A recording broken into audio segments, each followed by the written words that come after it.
Hey all you people out there, check out this really cool redstone thing I did. It's a cool extension bridge using pistons. You can run across it, but then it quickly retracts, so you gotta go fast. Wanna know how I did it?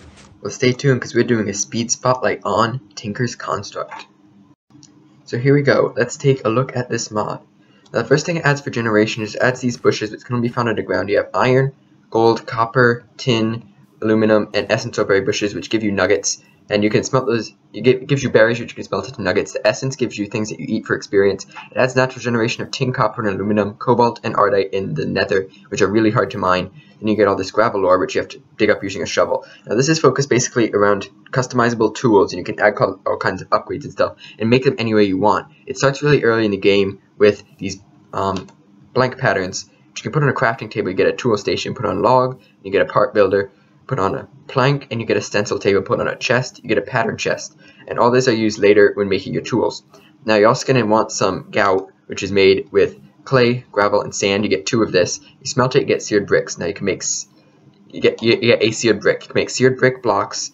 You can make a smeltery controller. You can make a seared tank. You can make a smeltery drain. You can make a seared faucet. You can make a casting table, or you can make a casting basin. And all this is put together into the smeltery. It needs at least 1 controller, it needs at least 1 tank, and it needs 1 controller. It needs at least 1 tank, and it needs at least 1 drain with the faucet attached to the outside. And that needs to drain into a casting basin or onto a casting table. It's a 3x3 structure. You need at least 1 high on the walls, but you could add more walls as you get more bricks.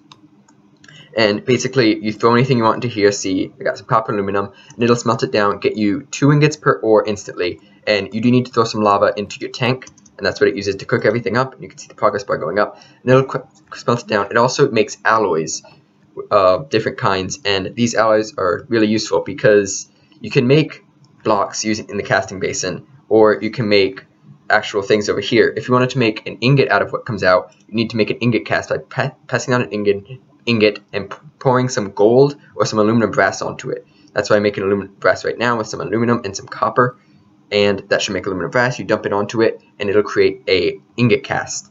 Now this is kind of setup you'd want for making your tools.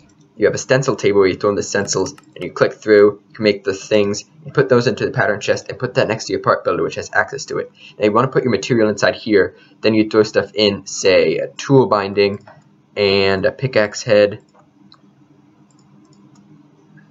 tool binding,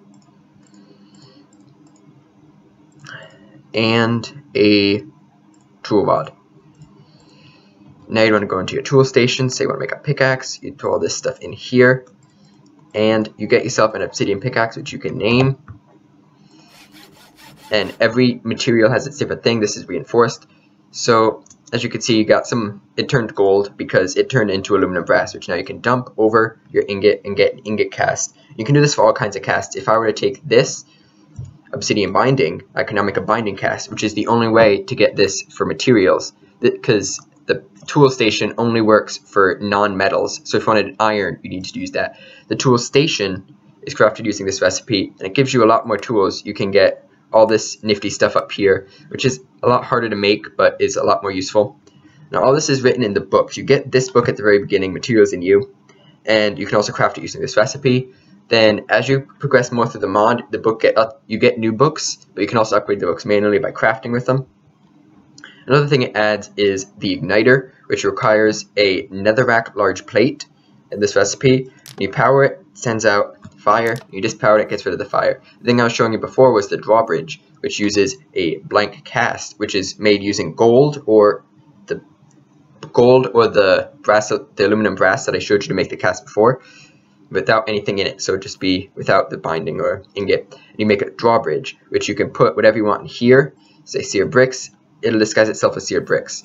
So I have cobblestone in here and some fence. You power it, it starts laying out up to 16 blocks away. You depower it, it retracts it all. One last thing that it adds, you combine dirt, bone meal, and rotten flesh. You get some graveyard soil, which heals any zombies that stand on it. And you cook it and you get consecrated soil, which hurts any zombies that stand on it. So let's set the time to late. Let's go into normal mode, and let's get some zombies. If you notice, stay.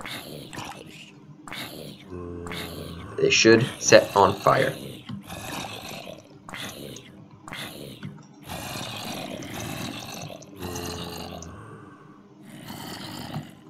Set on fire. This heals him.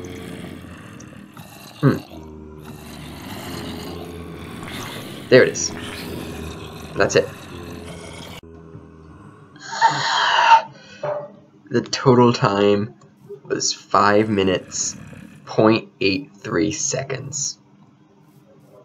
So close.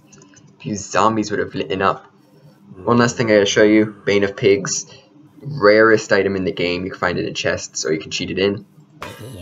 Deals pretty much infinite damage. It deals like 2 billion. So that's gonna be it for Tinker's Construct. Mostly it focuses around these weapons, and you can find anything you want in these books. But hope this helped, and thanks for watching.